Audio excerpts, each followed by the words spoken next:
제가 여기 와서 보니까 예수님과 함께 예수님처럼 이렇게 살고 싶으신 것이 여러분의 소원이고 꿈이고 여러분의 인생의 목적이십니까? 예수님과 함께 예수님처럼. 근데 예수님과 함께 예수님처럼 산다고 하는 것이 어떤 것인가? 여러분 괜히 헛물키지 마세요. 속임을 당하지 마세요. 예수님을 목숨처럼 사랑해서, 제가 오늘 선택한 본문이 마태복음 22장 37절로 40절인데, 마음을 다하고 뜻을 다하고 영혼을 다해서 하나님을 사랑하고 내 이웃을 내 몸처럼 사랑하라, 그렇게 예수님 말씀하셨잖아요. 근데 그렇게 사랑한다고 하는 것이 무엇인가? 그렇게 사랑한다는 것이 예수님 안에서 예수님으로 인하여 예수님을 위하여 사는 것이 바로 그런 삶인데, 제가 딱 와서 저걸 보면서 예수님과 함께 예수님처럼, 근데 그렇게 산다고 하는 것이 무엇일까? 우리는 성경을 읽으면서 우리 욕심으로 성경을 보니까, 욕심에 눈이 꽉 차고 성경을 보니까, 예수님을 잘 믿으면 나도 잘 되고 건강하고 우리 자식들 물론 좋은 대학교 들어가고 사업도 확장되어지고 그렇게 될 것이라고 믿지요? 믿습니까? 안 믿습니까? 예, 예수님을 목숨처럼 사랑하고 예수님과 함께 예수님처럼 산다고 하는 것은 이 땅에서 그 대가로 제명에 못 죽고 병 걸리고 사고 나고 인생이 망하는 것, 인생이 망하기 위해서 예수 믿어도 좋다고 생각하시는 분 아멘. 아멘 별로 안 하시는데, 내 인생이 망하고 천국 가기 원합니다, 그렇게 소원하시는 분은 아멘. 오늘 아멘 안 하신 분은 뭐 제가 책임을 물을 이유도 없어요. 뭐 아멘 제 앞에서 해도 되고 안 해도 되는데, 우리 인생이 망해야만 예수님을 진짜 믿을 수 있고, 우리 인생이 망해야만 천국 갈 수 있고, 우리 인생이 망해야만 예수님이 내게 생명의 주님으로 찾아오시는 줄로 믿습니다. 그래서 헛물키지 마시라고요. 예수님과 함께 예수님처럼 잘 살아야 되겠다, 그래서 부자도 되고 우리 아이들 다 좋은 대학도 들어가고 그렇게 되기를 바라는 꿈, 욕심으로 성경을 읽으면 성경에 좋은 건 다 내 거예요. 좋은 은혜되고 위로되는 말씀은 다 내 거고, 그리고 막 심판과 책망과 회개는 다 다른 사람 거고, 헛물키는 거예요. 저는 잘 몰랐어요. 저도 성경이 다 나를 위한 것이라고 생각했어요. 그러니까 뭐 수고하고 무거운 짐진 자들아 내게로 내가 너를 쉬게 하리라 그럴 때, 내가 정말 주님께로부터 쉼을 받고 내가 주님께로부터 위로와 은혜를 받는 사람이라고 생각을 했는데, 성경을 잘 보니까 그게 아니더라고요. 그게 아니더라고요. 성경에 좋은 약속이 다 내 것이 아니라 예수님과 함께 예수님처럼 살아가는 사람들의 것이지 내 것은 아닌데 내 것인 줄 알고 살았어요. 그리고 제가 인생을 잘못 살았다고 하는 고백을 제가 몇 달 전에 했어요. 그리고 제가 진짜 내가 인생을 좀 헛살았구나, 내가 인생을 위선자로 살았구나, 그런 생각을 하면서 지금 제가 피눈물을 쏟으면서 돌아가고 있어요. 주님께로 돌아가고 있어요. 내 살고 싶은 대로 살았고, 내 열심을 따라 살았고, 내 열정을 따라 살았던 내 삶.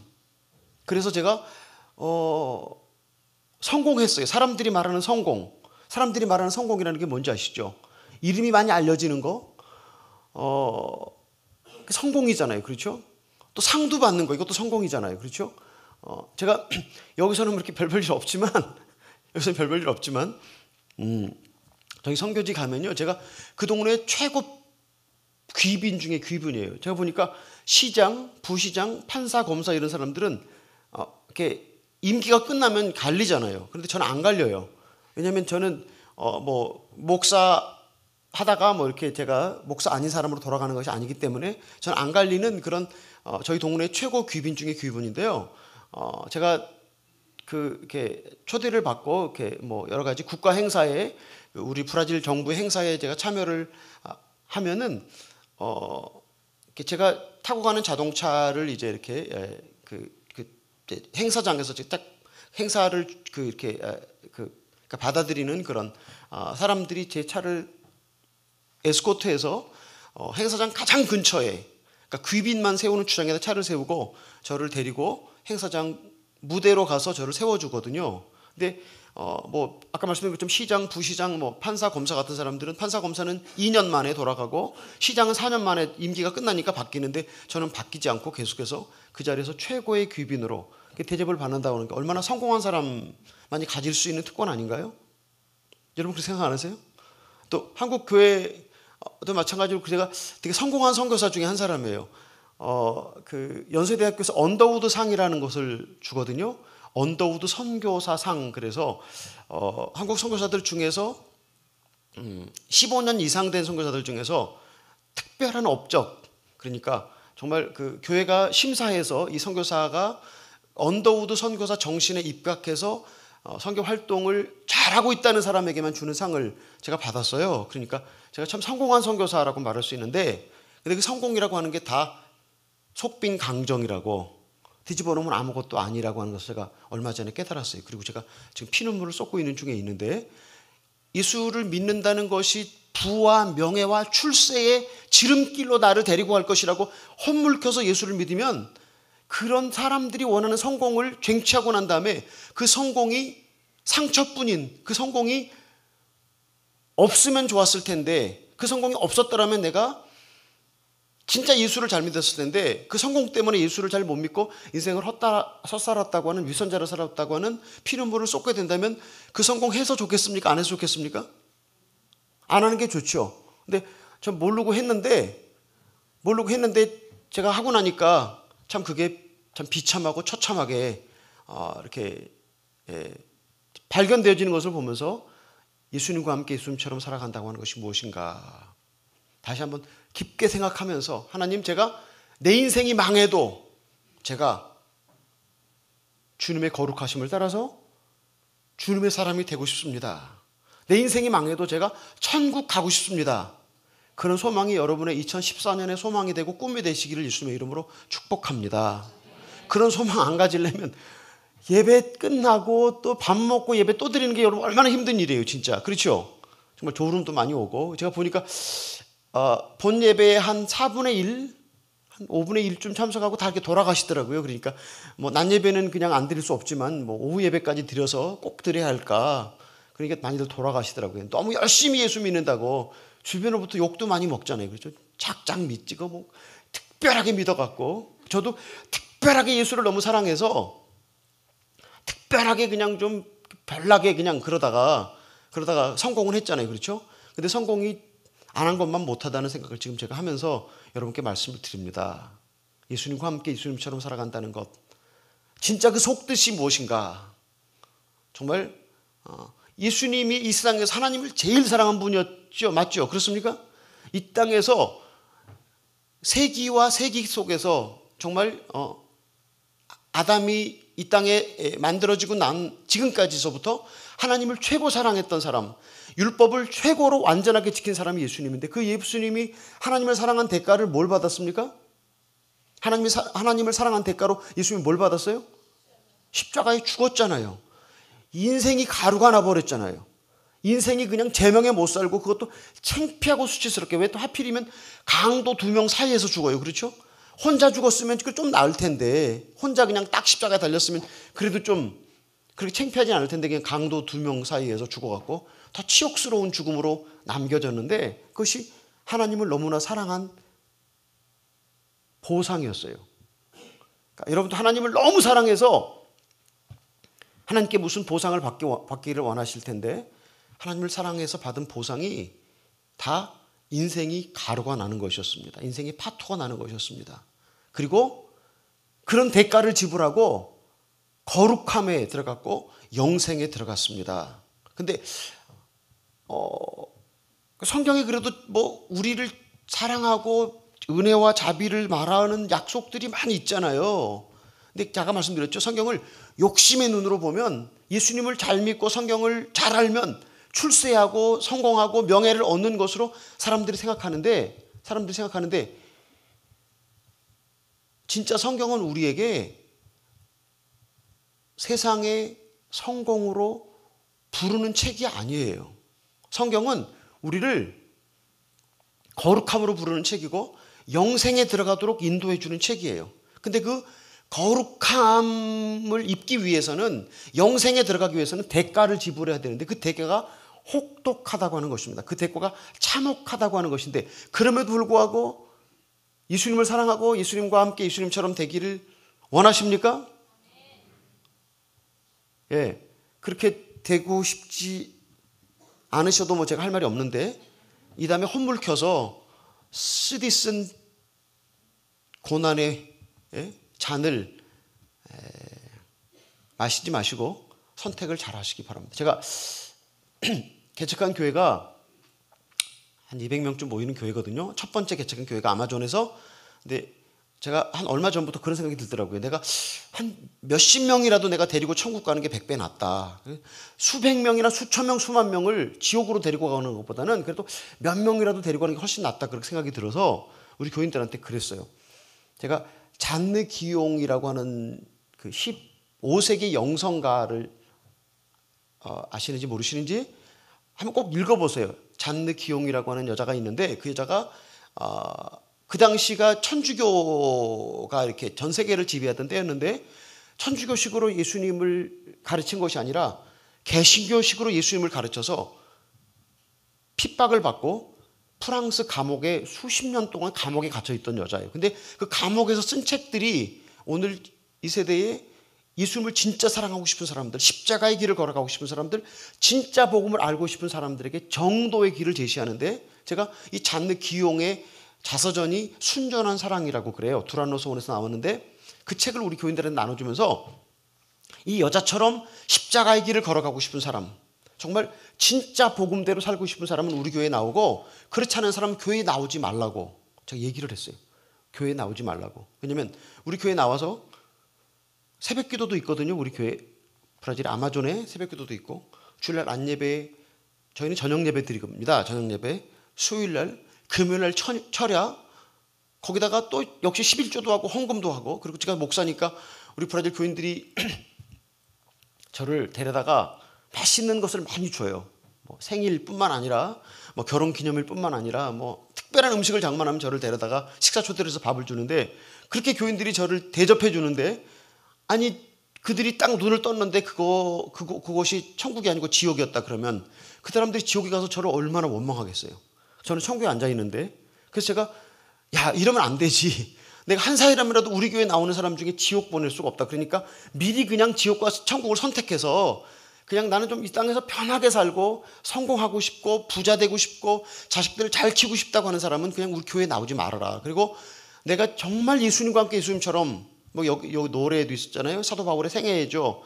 뭐 헐벗고 굶주리고 매 맞고, 그럼에도 불구하고 예수님 때문에, 오직 그리스도 때문에 주님을 따라갔던 사도 바울의 생애를 제 집사람 허운석 선교사의 생애와 이제 비교하면서 그 작사 작곡을 하신 분인데, 그럴 사람은 우리 교회 나오라고 제가 얘기를 했어요. 근데 참 묘하더라고요. 우리 교회 오지 말라고 그랬더니 그래도 꼭 더 열심히 오더라고요. 사람이 참 율법적인가 봐요. 그러니까 우리가 뭐 하지 말라고 하면 꼭 하고 싶잖아요. 그렇죠?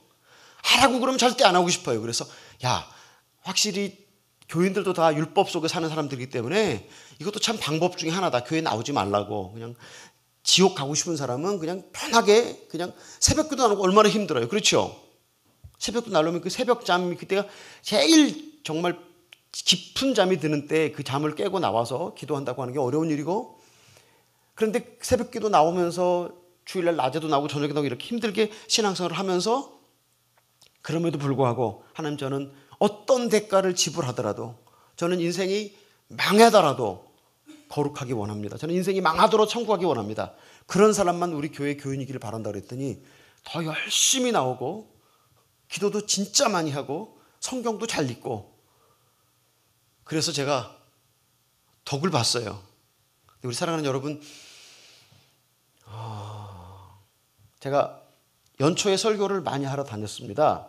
연초에 설교를 하러 많이 다녔는데 제가 가는 곳마다 이런 얘기를 했어요.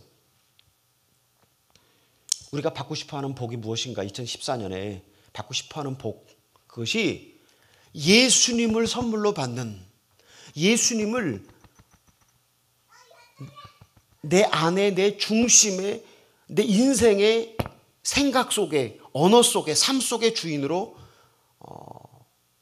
그분이 오셔서 나를 온전히 주관하시는 그런 복을 꿈꾸고 그런 복을 위해서 기도하고 그런 복을 사모하십시오. 그러면 하나님이 여러분의 삶을 그렇게 주관하실 것입니다. 그런데 여러분의 생각 속에 하나님, 저는 올해 화장실 하나 더 있는 집으로 이사 가고, 지금 제가 소나타 타는데 저는 제네시스 타기를 원하고, 우리 아이들이 지금 고3인데다 서울연고대 인류대학에 붙기를 원합니다라고 하는 그런 기도를 여러분이 많이 하면 많이 할수록 하나님이 들어주시겠어요? 안 들어주시겠어요? 그런 기도 할수록 안 들어주세요? 들어주세요. 하나님 들어주시는 분이세요. 우리가 틀린 것, 잘못 구하는 것도 많이 구하고 또 구하면 하나님이 들어주시는데 그 구하는 것을 받고 주님을 떠나버린다면 받아서 좋은 것이겠어요? 받지 않는 게 좋은 것이겠어요? 받지 않는 것이 좋은 건데, 우리는 뭘 몰라서 이 세상의 눈에 보이는 가치관에 좋은 것을 많이 구하잖아요. 예수님과 함께 예수님처럼 인생이 망해도 저는 예수님을 사랑하기 원합니다라는 그런 기도보다는 하나님, 저 눈에 보이는 것을 먼저 갖고 싶습니다 라고 하는 그런 세상적인 가치관으로 우리가 주님께 구할 때 그것을 받을 수 있지만, 그러나 우리 영혼이 파리해져서 주님을 떠나가 버린다면 얼마나 큰 손해입니까? 예. 제가 생각하는 브라질 아마존은 브라질과 콜롬비아와 베네수엘라 3국이 국경지대로 있고 적도가 지나가는 그런 자리예요. 저는 전에는 이게 북반구와 남반구를 딱 가르는 선이라고만 생각을 했는데 진짜 적도가 지나가는 게 뭔지 제가 작년에 처음 알았어요. 여러분, 계란 거꾸로 계란 세울 수 있는 사람이 있어요? 계란을 거꾸로 세울 수 있는 사람? 없으시죠? 한번 집에 가서 해보세요. 제 말이 잘 안 믿겨지면. 근데 계란이 한쪽은 약간 좀 평평하고 한쪽은 날카롭잖아요. 근데 그 날카로운 그것을 세울 수는 없어요. 그런데 그 적도가 지나가는 딱 그 자리에 가서 계란을 거꾸로 딱 세우니까 계란이 딱 서더라고요. 근데 조금만 이쪽으로 지나서도 계란이 쓰러지는데, 거기 딱 북반구와 남반구의 힘이 딱 모이는 그 지점에 거꾸로 계란을 세운 계란이 딱 서더라고요. 그래서 여기가 바로 적도구나, 그런 생각을 했습니다. 그런데 제가 사는 곳이 적도기 때문에 365일 한국이 최고 더울 때 33도 그렇게 올라갑니까?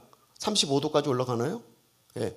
최고 더울 때 제가 한국에서 더울 때 있어 보니까 폭염주의보, 경보, 특보 그런 걸 발행하더라고요. 근데 제가 사는 곳은 적도 밑에이기 때문에 365일 폭염, 경보, 주의보, 특보가 매일같이 365일 발행되는 곳이에요. 그러니까 제일 시원할 때가 한 33도, 35도 나가는 때예요. 시원할 때가. 예.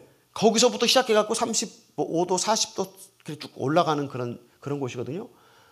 근데 참 또 감사한 것은 한국은 이렇게 겨울에는 해가 되게 늦게 뜨더라고요. 그런데 여름엔 해가 일찍 뜨는데 거기는, 제가 사는 데는 아침 해가 6시 반에 딱 뜨고 저녁 6시 반이면 딱 해가 져요.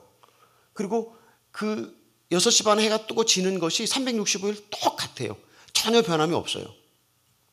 그래서 시간을 구분하는 데 참 편리하구나, 그런 생각을 하고, 또 여러분이 아시는 것처럼 정말 그 거대한 정글이 있잖아요. 그렇죠? 아마존의 눈물, 아마존의 슬픔, 그런 프로그램이 되게 많이 방송돼서 한국에. 그래서 이제 많은 분들이 아마존을 잘 이해하시던데, 그 거대한 정글이 세계 산소의 5분의 1을 만들어낸다고 그래요.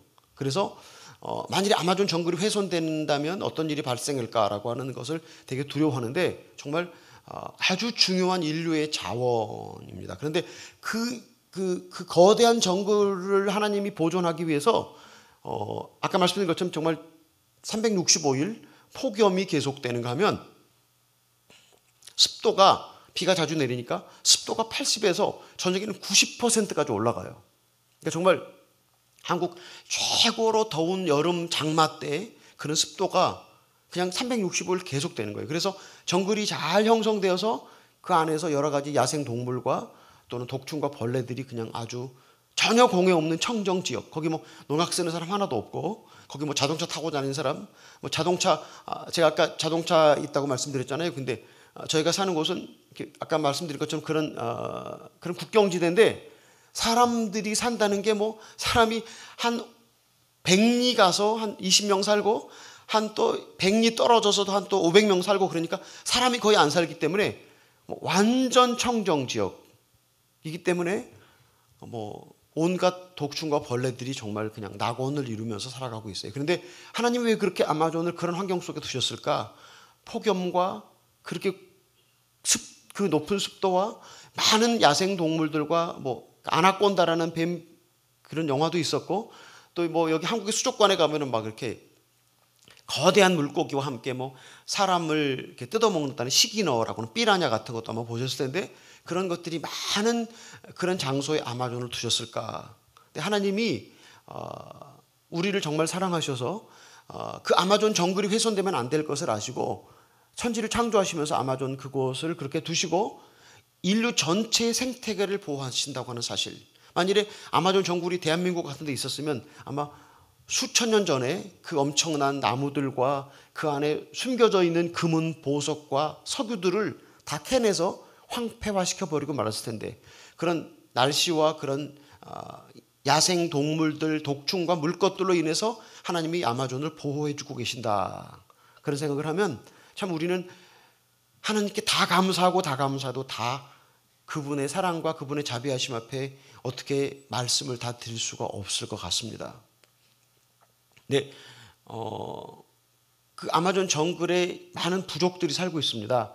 그 아마존 정글 안에만 사는 부족이 수백 개 부족이 있는데, 이렇게 저희 동영상 보실 때 이렇게 뭐 옷을 뭐 벗고 있는 사람들도 있고 또 옷을 입고 있는 사람들도 있고 이제 그렇게 보셨을 텐데, 아마존은 인디오들이 옷을 입고 있는지 벗고 있는지 그건 어떻게 한마디로 표현할 수가 없어요. 왜냐하면 지금도 계속 어떤 부족들이 발견되고 있어요. 왜냐하면 사람이 한 번도 들어가 보지 않은 땅이 너무 많기 때문에, 그리고 한 번도 정말 접촉된 적이 없는 무슨 뭐 우리가 발견한 뭐 세계 최초의 무슨 아마존의 눈물. KBS 방송국이 들어갔으면 벌써 뭐 수많은 사람들이 들어갔기 때문에 KBS 방송국이 들어갔지. 제가 아마존에 살기 때문에 한국 방송들이 아마존 이렇게 보도하는 거 보면 제가 그냥 척 다 알아맞추잖아요. 척 다 알아보죠. 왜냐하면 어떻게 그 사람들이 방송 끄는 거 제가 너무 잘 알기 때문에. 제가 수십 년을 살았잖아요. 거기 아마존에서. 벌써 이제 만 22년을 지냈고 이제 올해 3월이 되면 제가 만 23년을 살게 되는데, 제가 아마존 인디오들이 사는 걸 모르겠어요. 다 아는데 한국 방송국들이 가서 뭐 우리가 최초로 발견한 뭐 문명과 접촉되지 않은, 근데 문명과 접촉 안 된 것처럼 연출해서 찍으면 다 뭐 옷도 벗어주고 뭐 민속촌에 데리고 가서 그냥 뭐 우리가 옛날에 이렇게 살았다고 그냥 지금 이렇게 사는 것처럼 다 이렇게 연출 다 해줘요. 예. 우리 동네도 그렇게 연출해 주는 데 있어요. 예. 그러면 뭐 진짜 정말 뭐 옷도 다 벗고 그냥 뭐 성인식이니 뭐 사냥하는 거 뭐 노동하는 거 그런 거 다 정말 뭐 거기 칼도 없고 뭐 톱도 없고 냄비도 없고 아무것도 없는 그냥 뭐 완전히 미접촉 부족인 것처럼 그렇게 다 만들어서 사진 찍도록 해주잖아요. 근데 저는 잘 알죠. 그게 무엇인지. 근데 그래서 아직도 한 번도 접촉되지 않은, 그러니까 백인들이 들어가서 말도 못 건네본 그냥 새롭게 발견된 부족만도 36개 부족이 살고 있고, 그리고 아직도 얼마나 많은 부족이 정글 속에 살고 있는지는 아직도 몰라요. 그냥 뭐 시간이 지나서 어쩌다가 사람들이 거기로 갔다가 뭐 이렇게 언어가 다른 부족이면 이 사람들은 정말 브라질 그 협회에 아직 등록되지 않은 부족이구나라고 그렇게 새롭게 이제 뭐 기재를 하니까. 근데 인디오들이 뭐 키도 다 똑같고 거의 비슷하고 뭐 피부도 색깔도 똑같고, 그런데 왜 부족수를 구분하느냐면 언어가 다르기 때문에 그래요. 제가 사는 데는 제가 사는 동네 이름이 성 가브리에우다 까쇼에이라, 이름이 되게 어렵죠. 근데 우리말로 번역하면 천사 가브리엘의 폭포라고 그렇게 번역할 수 있어요. 천사 가브리엘의 폭포. 근데 이 지역에 23개 부족이 살고 있어요. 그런데 왜 23개 부족이냐? 뭐 음식 먹는 것도 똑같고 집 짓고 사는 것도 똑같은데 언어가 각각 다르기 때문에 완전히 정말 한국 언어하고 영어하고 다른 것처럼 완전히 다른 언어. 그러니까 어떤 부족들은 중국어처럼 막 콧소리를 내는 부족들이 되게 많아요. 그래서 내가 그 어떤 부족들이 막 얘기하는 걸 들으면 저 사람들 꼭 중국 사람들이 콧소리로 내는 것 같다라는 그 느낌을 받을 때가 있는데, 한 23개의 부족이 저희 지역에 살고 있어요. 근데 저희가 살고 있는 그 군이라고 말할 수 있는데, 그 군이 우리 남한 땅덩어리보다 한 2배쯤 더 큰 땅덩어리에 23개 부족이 살면서 있는데, 그 중에 한 5개 부족이 복음을 받아들였어요. 그런가 하면 그 나머지 부족은 아직 복음을 받아들이지 않은 미전도 부족으로 남겨져 있는 그런 곳에서 저희가 사역을 계속하고 있습니다. 저희가 여러 개, 한 4개의 교회를 개척했고, 그리고 신학교를 세워서 그 인디오 졸업생들을 복음이 들어가지 않은 미전도 부족들에게 보내서 복음을 전하고, 또 이미 교회가 있는 지역에는 이제 그 교회 목회자로 그렇게 보내주고 그런 신학교 사역을 하고 있고, 또 제가 한 1996년부터 의료 혜택이 미치지 않는 그런 곳에 의사들을 모시고 가서 치료해 주면서 함께 복음을 전하는 그런 사역들을 제가 지금까지 아마존에서 하고 있습니다. 제 집사람 이제 허은석 선교사에 대해서 그 동영상이 만들어졌다고 제가 말씀을 드렸는데, 제 집사람이 정말 하나님을 사랑하는 여자였습니다. 제가 이 땅에 태어나서 제 집사람처럼 하나님을 그렇게 뜨겁게 사랑하는 여자는 한 번도 본 적이 없는 그런 헌신적인 여자였고, 그리고 자신의 생명보다 하나님과 아마존 인디오들을 더 사랑했습니다. 그래서 그 사랑한 대가로 만 60세를 살고 작년 9월 12일 날 하나님께로 돌아갔습니다. 근데 제가 왜 성공을 거두고 난 다음에 피눈물을 쏟고 있다고 제가 말씀을 드렸냐면, 제가 이런 사역들을 진행할 때 남자가 사랑하는 것이 뭔지 아세요, 여러분? 남자가 일평생 사랑하면서 살다가 죽는 것이 뭔지 아세요? 남자에게 가장 소중한 것이 뭔지 아세요? 남자에게 가장 소중한 건 일이에요, 일. 남자를 살게 해주는 것은 일이에요. 자기 일. 저는 제 일을 사랑하면서 살았어요. 여자는 남자를 사랑하면서 일생을 살아가더라고요. 남자는 일을 사랑하고 여자는 남자를 사랑하고. 성경이 사도 바울이 그런 얘기 했었죠. 여인들아, 남편들을 존경하라. 남편들에게 순종하라. 그리고 남자들은 여자를 사랑하라고 그러잖아요. 그래서 어떻게 이렇게 생각해 보면, 아니 자기 아내를 사랑하지 않는 남자가 세상에 어디 있다고 사도 바울은 이렇게 바보 같은 소리를 여기다 했나. 그런데 성경을 잘 생각해 보면요, 남자는 여자를 사랑하지 않아요. 남자는 일만 있으면 행복해요. 남자는 일에 목숨을 걸기 때문에 그 일이 주는 성취감과 기쁨을 얻기 위해서 24시간 쏟을 수 있어요. 그래서 하나님이 남자에게 아내를 사랑하라고 말해요. 그러니까 남자가 아내를 사랑하는 건 우리 본성에 반대가 되는 얘기예요. 그런가 하면 여자들에게 남자를 존경하라, 남자들에게 순종하라고 하는 얘기는 무슨 뜻인지 아세요? 제가 보니까 한국 여자들도 미국 여자들도 브라질 인디오 여자들도 남자를 통제하고 지배하고 싶어 하더라고요. 그게 여자들이에요. 그래서 여자들의 본성은 남자를 깔고 뭉개는 것인데, 그렇게 하지 못하도록 사도 바울이 우리 본성을 반대로 얘기해 주고 있어요. 웃으시는 분들은 다 그렇구나, 내가 진짜 그런 사람이구나 하고 인정한다고 제가 생각하면서 할렐루야. 예, 웃지 않으시는 분들은 저 목사님 지금 무슨 소리를 하고 계신가 그럴 텐데, 제가 왜 그렇게 성공을 거두고 또 명예를 얻고 피눈물을 쏟는다고 생각하냐면, 제가 이루었던 성공, 제가 거두었던 업적이 제 아내가 떠나고 나니까 그것이 다 의미 없는 일로 제게 이렇게 다가왔습니다. 내가 그 성공을 거두지 않았고 정말 제 아내라도 사랑하는 남편으로 이 땅을 살았으면 훨씬 더 좋았을 텐데, 내가 이렇게 피눈물을 쏟지 않았을 텐데, 그런 후회가, 소가 집을 나가버린 다음에 외양간 고쳐도 쓸모가 없다고 우리나라 그렇게 얘기하잖아요, 그렇죠? 소 잃고 외양간 고친다고. 제가 그렇게 제 집사람이 유언을 남기기를, 자기가 죽으면 자기의 뼈를 아마존에 갖다 묻어달라고 그랬어요. 그래서 아마존까지 시체를 갖고 갈 수 없으니까 화장을 했어요. 화장해서 그 화장한 유골을 아마존에 갖고 가서 묻었어요. 네, 거기다가 묻고 제가 비석을 세우고 그 유골이 묻혀 있는 그 위에 흰 대리석으로 기초를 놓고 그 위에다가 검정 대리석으로 덮었어요. 그리고 그 앞에다가 길게 화병을 만들었어요. 그래서 매일 아침마다 새로운 꽃으로 갈아줘요. 새로운 꽃으로. 꽃이 너무 뜨겁기 때문에 하루가 지나면 꽃이 그냥 완전히 타버리더라고요. 햇빛이 강렬해서. 그래서 매일 아침 꽃을 갈아주고 저녁마다 제 아내의 묘에 가서 비가 내리면 그 대리석에 빗물의 흔적이 남아요. 제가 그 빗물의 흔적을 잘 닦아서 대리석에 얼굴이 투영될 정도로 그렇게 맑은 그런 대리석에 그 빗물의 흔적을 제가 닦아주면서 무슨 생각을 하는지 아세요? 이렇게 해봐야 무슨 의미가 있나? 내가 지금 뭐하고 있나? 손은 없는데 외양간을 고쳐서 뭐하나? 저는 아내의 존재가 대체할 수 없는 존재라는 것을 몰랐어요.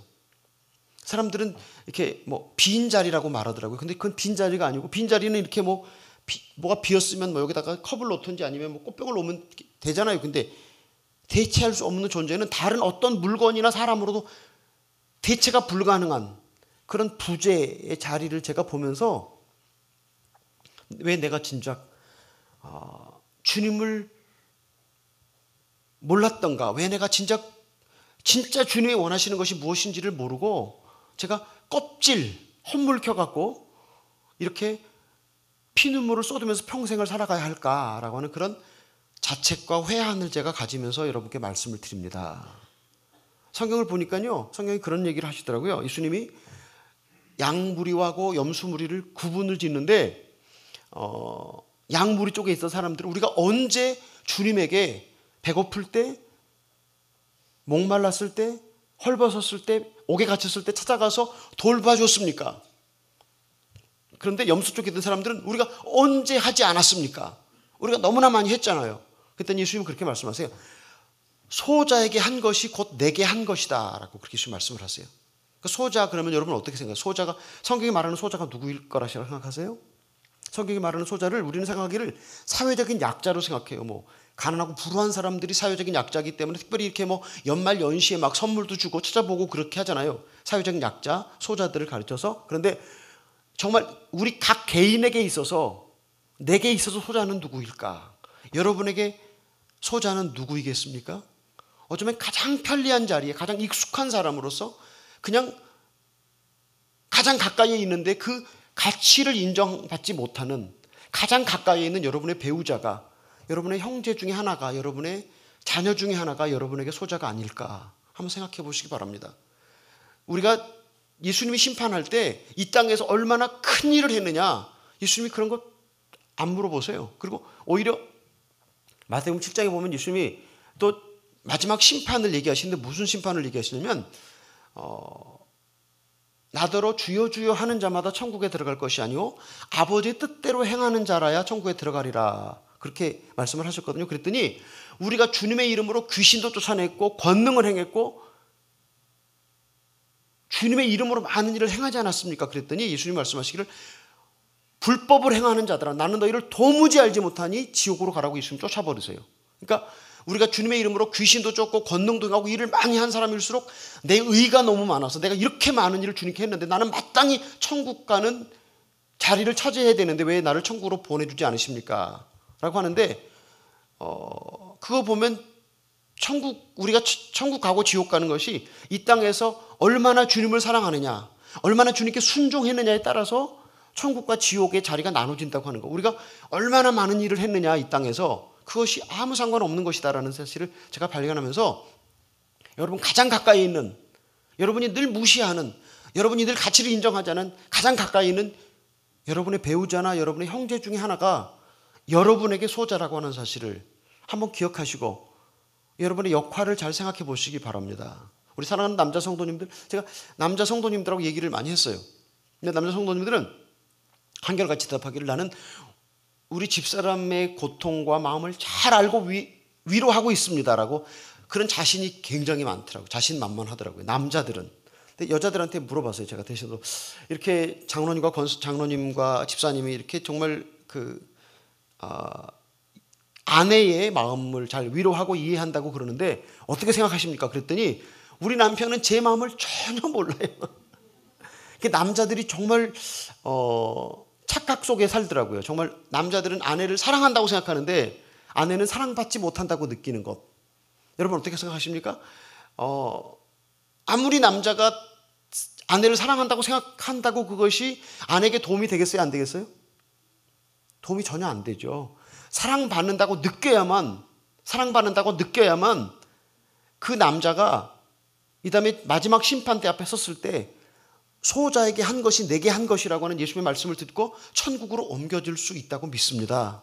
난 아내를 진짜 사랑했어. 저도 그래도 아내를 사랑한다고 참 노력했던 사람 중에 하나예요. 제가 아마존에서 저희 집사람이 항암 치료를 받고 집으로 돌아오는 날은 제가 아마존 인터넷이 진짜 느리거든요. 아마존의 인터넷을 한번 생각해 보세요. 저는 개인 접시를 달고 위성으로 안테나 인터넷 신호를 받는데, 그러니까 인터넷으로 꽃배달, 전국 꽃배달 집에 들어가서 꽃을 주문해서 한국으로 꽃을 보낸다는 게 진짜 어려워요. 그런데 제가 항상 우리 집사람에게 항암 치료를 받고 집으로 돌아오는 날 제가 꽃을 배달시켰어요. 요즘에 우리 집사람이 떠나고 난 다음에 제가 꼬치밥을 지나갈 때 참 마음이 슬프더라고요. 그러니까 꽃 한 송이를 사다가 아내를 기쁘게 해줄 수 있는 그런 선물해 줄 수 있는 대상이 없어졌다고 하는 사실. 그리고 어떤 선물 센터를 지나가면서 좋아하는 선물 하나를 사서 전해줄 수 있는 그 기쁨, 가슴 설레는 그 기쁨이 이제는 내게 없다고 하는 사실이 참 슬프더라고요. 근데 제가 그렇게 우리 집사람에게 꽃을 보내고 선물을 갖다 주고 인간적으로는 제가 참 아내를 사랑한다고 생각하며 살았어요. 그런데 아까 말씀드린 것처럼 우리 집사람이 떠나는데 마지막으로 숨을 거두는데 제가 우리 집사람을 불렀어요. 간절한 마음으로 불렀어요. 그때 처음으로 내가 이렇게 사랑하는 마음으로 내 아내를 한 번도 불러본 적이 없구나. 항상 그 자리에 있어서 나를 도와주는 사람, 아이들의 엄마고 내 친구고 동역자로 생각했지, 정말 내가 정말 사랑하는 사람으로 이런 마음으로 부른 적이 한 번도 없다는 것을 제가 우리 집사람이 운명하는데 제가 깨달았어요. 근데 제가 망치로 머리를 콱 맞은 것 같았어요. 오 하나님, 내가 인생을 잘못 살았습니다. 인생을 위선자로 살았습니다. 여러분, 배우자는 항상 그 자리에 있잖아요. 그렇죠? 항상 그 자리에, 남편의 자리에 있고 아내의 자리에 있고. 그런데 정말 진실로 그 아내나 남편의 마음을 이해하고 위로하고 그 마음을 읽어줄 수 없다면 여러분, 인생 헛사는 겁니다. 제가 왜 이렇게 말씀드릴 수 있느냐면, 제가 인생을 헛사는 결과로 호레비가 돼서 느끼는 느낌이라고 하는 것이 어떤 것이니, 브라질은 서류를 작성할 때 이름 옆에 주민등록번호, 국적, 그리고 신분을 써요. 기혼, 미혼, 과부, 호레비. 근데 제가 여기 한국에 나오기 전에 우리 교인이 저한테 사인을 받으려고 서류를 갖고 왔어요. 서류를 갖고 딱 보여주면서 사인을 해달라고 그러더라고요. 근데 제가 이렇게 서류를 읽어봤죠. 이제 이름, 주민등록번호, 국적, 신분, 거기다 제 신분이 호레비로 나와 있는 거예요. 호레비로. 그래서 내가 너무 기가 막히고 참담했어요. 그래서 제가 그 교인 앞에서 제가 표정 관리가 되게 어렵더라고요. 그래서 제가 고개를 딱 숙였어요. 고개를 숙이고 서류를 읽는 것처럼 한참 동안 있다가 제가 아무 말 없이 서류에 사인을 해서 서류를 돌려줬어요.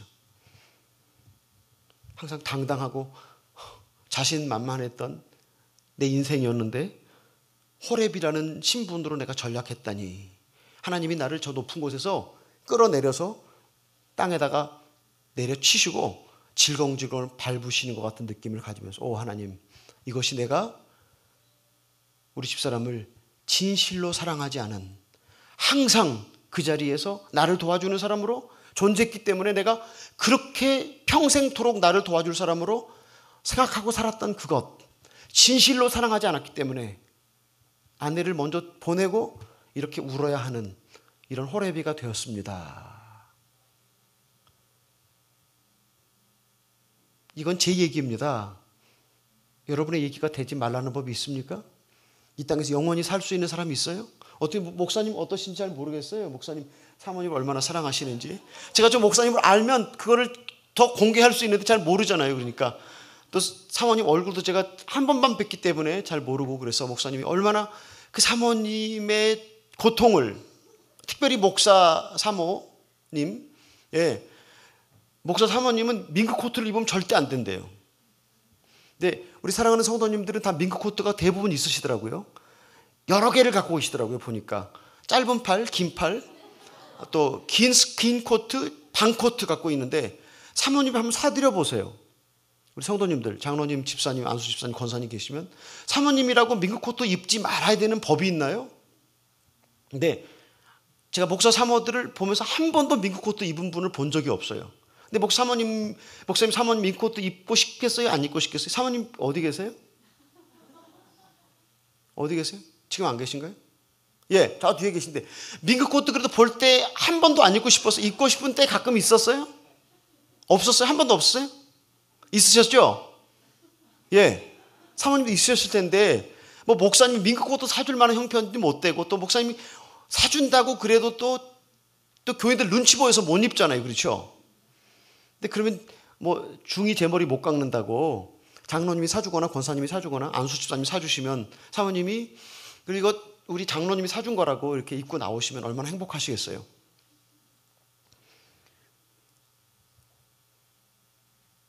제가 이런 얘기를 왜 말씀드리냐면요. 우리가 언젠가는 다 함께 살다가 헤어지게 돼 있어요. 근데 헤어지게 되는데 제가 요즘에 하나님께 감사하는 여러 가지 조건들이 있는데 하나는 하나님 제가 제 아내를 먼저 보내서 정말 감사합니다. 제가 만일에 먼저 죽고 제 아내가 나중에 죽는다면 남편이 먼저 간 그 슬픔을 평생 지고 살다 죽을 텐데 하나님 제가 그 슬픔을 지고 평생 갈 수 있도록 해주셔서 감사합니다라는 생각이 들고요.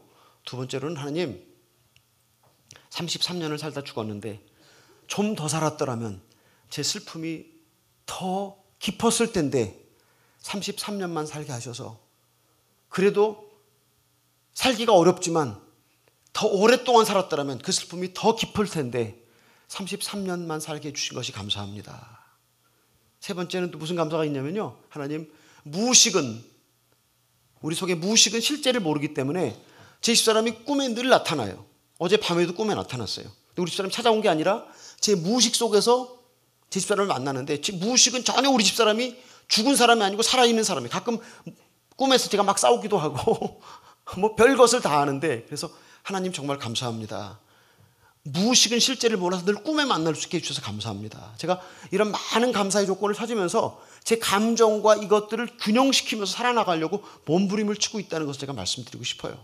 그러니까 여러분 배우자 중에 한 사람이 먼저 생을 떠난다고 하는 것은 그런 슬픔을 평생 지고 가야 한다고 하는 것입니다. 그런데 평생 지고 슬픔을 평생 지고 살아가는데 그런데 정말 마음과 마음이 연결되어서 마음과 마음이 연결되어서 함께 인생을 살아간다면 그래도 먼저 가는 사람이 그리고 남겨진 사람이 내가 한 번도 우리 집사람을 진실로 사랑하지 않았구나라고 하는 이런 통곡과 회개는 안 해도 될 것이다. 그래서 여러분 사랑하는 배우자 또 사랑하는 자녀 사랑하는 가족이 여러분의 소자라고 하는 것을 기억하면서 여기 우리가 읽었던 말씀이죠. 내 영혼을 다하고 마음을 다하고 뜻을 다해 하나님을 사랑하라. 그리고 내 이웃을 내 몸처럼 사랑하라. 여러분의 가장 가까이 있는 이웃이 누구겠습니까? 여러분의 배우자고 여러분의 가족입니다. 이 땅에서 아무리 크고 놀라운 일을 했다고 할지라도 아무리 큰 성공을 여러분이 거뒀다고 할지라도 그것이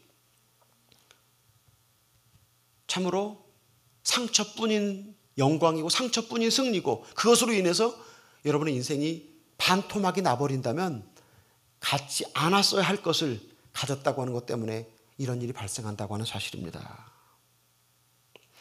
돈을 위해서 우리가 열심히 살면 돈을 많이 벌 수 있어요. 지식을 많이 소유해서 명예를 갖고 싶으면 그것을 가능할 수 있어요. 그런가 하면 대한민국을 위해서 충성하면 애국자가 될 수 있어요.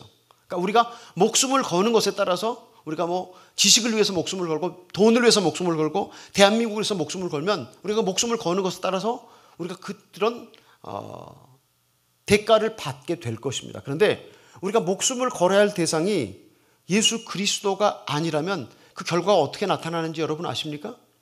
하나님이 그러셨습니다. 우상을 섬기지 말아라. 우상을 섬기지 말아라. 근데 우리가 돈을 우상으로 섬기고 우리가 명예를 우상으로 섬기고 대한민국을 우상으로 섬긴다면 우리는 지옥 가게 되어 있습니다.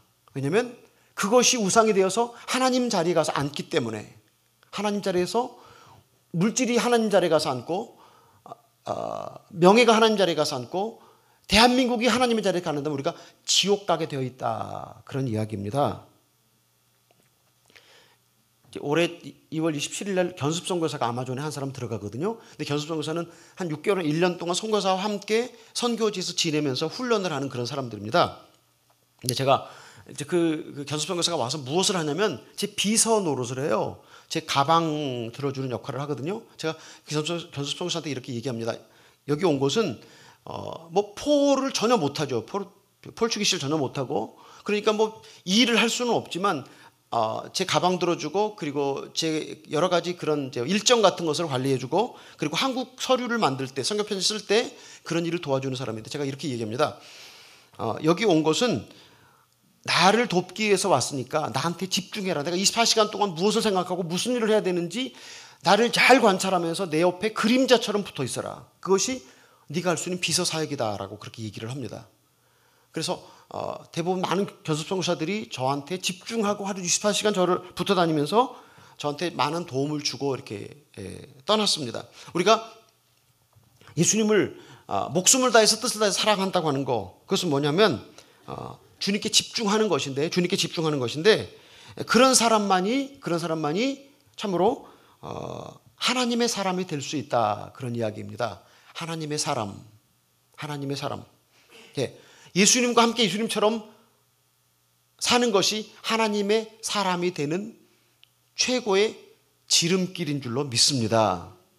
근데 이 땅에서 세상의 사람이 될 것인가, 아니면 뭐 CEO가 될 것인가, 다 여러분이 구하는 것을 따라서 하나님이 그렇게 주실 줄로 믿습니다. 아까 말씀드렸죠. 하나님의 사람이 되기 위해서는 대가를 지불해야 되는데, 그 대가가 내 인생이 망하는 것, 내가 처참한 실패를 경험하는 것.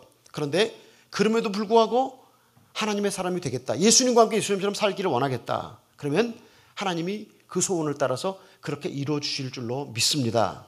그런데 목사님이 이렇게 영생을 꼬아서 말씀을 하십니까? 그렇게 저한테 질문하실 수도 있는데요. 성경에 그랬잖아요.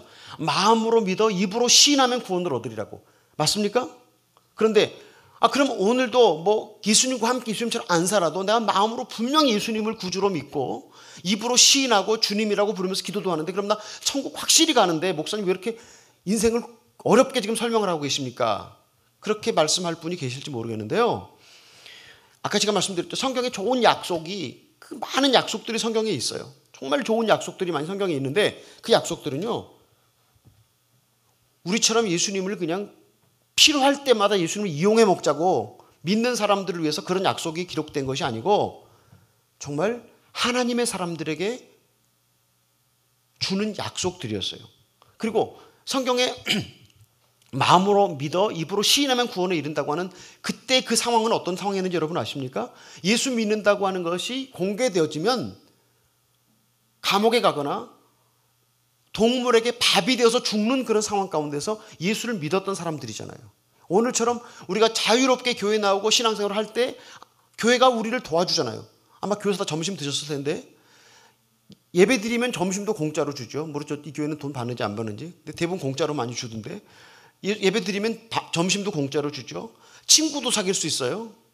그리고 목사님한테 인정받아서 뭐 서리집사, 안수집사, 장로, 권사 직분도 받을 수 있죠. 친목이 잘 이루어져 서로 잘 도우면서 잘 살 수 있고, 또 교회 와서 설교를 듣는다는 이 설교가 얼마나 정말 우리 인생에 도움이 되는 얘기입니까? 그렇죠? 이렇게 하라고 가르쳐주는 그것을 따라서 하면 인생이 잘 풀리게 돼 있어요. 정말 아주 좋은 그런 혜택을 교회를 통해서 많이 보잖아요. 그래도 이 제자 광성교회는 그렇게 뭐 예배당이 있는 것도 아니고 뭐, 그래서 그래도 주님이, 어떤 분이 이런 얘기를 하셨어요. 제가 아주 굉장히 기억하면서 감사하는 분인데, 정말 아름다운 예배당, 아름다운 예배 음악, 교육 시스템, 그리고 감동과 정말 감격이 있는 설교자의 설교, 모든 것이 완벽한, 정말 뭐 우리말로 쟁반의 옥구, 뭐 은쟁반의 옥구슬처럼 그런 아름다운 뭐 예배당과 음악과 설교와 이 모든 것이 다 완벽하게 짜여지는 예배당. 그 예배당에는 예수님이 찾아갈 필요가 있겠어요? 없겠어요? 있겠어요? 없겠어요? 예수님 찾아갈 필요 없어요. 예수님 없어도 거긴 너무 행복하니까. 목사님 설교가 너무 감동적이기 때문에 예수님이 꼭 나타나셔서 그냥 사람들에게 뭘 가르쳐 줄 필요가 없어요. 목사님이 너무 설교를 잘하시니까. 근데 여러분 아시죠? 목사님 설교가 이렇게, 이것도 다 목사님 설교도 이렇게 프로덕트의 값이 정해져 있다고 하는 사실. 여러분 아시죠? 그러니까 뭐 대형교회 목사님과 우리 제자 강성교 목사님, 제가 잘 몰라서 다행인데, 그러니까 제가 보니까 작은 교회 목사님들은 가서 좀 적으려고 그래도 적을 게 없더라고요. 내용이. 근데 한 뭐 2,000명, 3,000명 모이는 교회 가서 설교를 들으면 적을 게 너무 많아요. 목사님 설교 내용이. 그냥 진짜 감동이에요. 그러니까 정말 너무 행복하잖아요. 근데 어떤 교회 얼마 전에 갔더니 그러더라고요. 요즘엔 교인들이 교회를 정하는데 교회 그 등기등본인가 그걸 떼어본대요. 그래서 이 교회가 자기네 교회인지 아니면 새 들어있는지, 내가 이 교회 나가면 건축원금을 해야 되는지 말아야 되는지를 결정하고 교회를 선택한다. 야, 근데 교인들이 머리가 얼마나 좋은지 모르겠어요. 우리 제자광성교 교인 여러분들도 그렇게 교회를 안정하셨으니까 여기 앉아 계셨다고 믿습니다. 할렐루야. 예, 여러분 한 분 한 분을 정말 축복합니다. 예배당도 없고 너무 여기 정말 뭐 전문 찬양 사역자도 없을 것 같은데, 예수님이 나타날 수 있는 장소, 예수님이 친히 당신의 존재를 드러내는 그 예배는 세상의 모든 좋은 것들이 어우러지지 않은 곳에 예수님이 나타난다. 여러분도 그렇게 믿습니까? 예수님이 만일에 모든 좋은 것이 다 어우러진 정말 대형 교회에 예수님이 나타났다면요, 나타날 거라면 예수님이 예루살렘에 딱 그냥 예배당을 하나 딱 세웠을 거예요. 그러면 세계 종교센터가 예루살렘 안에서 됐을 텐데, 그러면 정말 예수님이 소유했던 교회, 그 교회는 모든 것이 완벽한, 이 땅에 뭐 온누리교회, 명성교회, 소망교회가 비교되지 않을 만큼의 모든 설비를 갖춘 교회였을 건데, 예수님이 그런 거 다 버리고 그 바보 같은 찌질이 12명을 데리고 나사렛과 갈릴리와 스불론과 납달리를 3년 동안 돌아다니다가 대책 없이 그것도 죽어버리고 마셨어요. 그리고 남겨놓은 것이 그 11명이 정말 뭐 설교도 제대로 못하는, 그 뭐 공부도 제대로 못했잖아요. 베드로가 공부를 제대로 했어요? 아니면 뭐 요한, 야고보가 공부를 제대로 했어요? 그렇게 못하는 그 사람들한테 세계를 맡겨놓고 예수님이 대책 없이 가버리셨다는 사실. 근데 가면서 이런 얘기를 하죠. 예수님이 실상은 내가 가는 것이 너에게 유리하다, 너에게 유익하다. 예수님이 모든 아름다운 완벽한 시스템에서 당신이 나타나는 것이 아니라 눈에 보기에 아무것도 없는, 눈에 보기에 정말 감동적인 설교도 없고 음악도 없고 예배당도 없는 그런 교회에 지금도 예수님은 찾아가셔서 당신을 보이시면서 당신을 계시하시고 십자가의 길로 우리를 인도하시는 주님이신 줄로 믿습니다. 그때 초대교회 당시에 예수 믿는다고 하는 건 가족으로부터 쫓겨나는 것이고 사회로부터 거절당하는 것이고 언제 죽을지 모르는 목숨을 내놓고 예수님을 믿는 당시에 마음으로 믿어 입으로 시인한다고 하는 건 그런 신앙 고백이 있었기 때문에 그 사람들은 그것을 성경을 읽을 때 아, 그렇구나라고 받아들일 수 있었는데, 오늘 우리가 복음을 듣고 예배당에 나올 때 전도를 제가 되게 개인 전도를 많이 했거든요. 사형리를 통해서 개인 전도를 되게 많이 했는데, 사형리를 통해서 예수를 전도를 되게 많이 하고 난 다음에 제가 회개를 참 많이 했어요. 왜냐하면 사형리의 전도라고 하는 방법이 되게 아름다운 요새 교회 목회자들이 전하는 복음과 같은 그런 내용들이에요. 근데 거기에 무엇이 빠졌냐? 제일 중요한 게 빠졌는데, 우리는 절대 악이라고 하는 사실. 나는 태어날 때부터 죄 아래 팔려서 선한 것이 조금도 없는, 내가 하는 모든 것이 다 그분에게 진노의 대상이라고 하는 사실. 그것을 가르쳐 주지 않고 하나님은 당신을 사랑하시고 당신의 인생에 놀라운 계획을 갖고 계십니다 라고 하는 너무 아름다운 미사역으로 사람들에게 접근을 하니까 그 얘기를 듣고 다 예수님을 영접한다고 하는 사실. 그 영접한다는 것이 뭔지도 모르고 그냥 영접했다고 그래서 천국 갈 것이라고 믿고 있다고 하는 이 허구에 내가 참 많은 사람들을 그렇게 전도했구나. 그 초대교회 당시 사람들이 어떻게 설교했는지 아시죠? 예수는 그리스도다라고 설교했어요. 성경 쭉 읽어보면, 사도행전 읽어보면 예수는 그리스도다. 그 말은 무슨 말이냐면 예수가 우리 죄를 위해서 오신 분이다. 우리는 죄인이다. 우리는 죽을 수밖에 없는 죄인이고 우리는 절대 악이고 내 안에 선한 것이 거하지 않고 내가 주님을 기쁘시게 할 수 없는 존재라고 하는 것을 철저하게 인정하면 너는 주님을 필요로 한다라고 하는 것을 초대교회 설교자들이 얘기했던 내용들입니다. 오늘 교회는 그런 설교를 잘 안 하죠.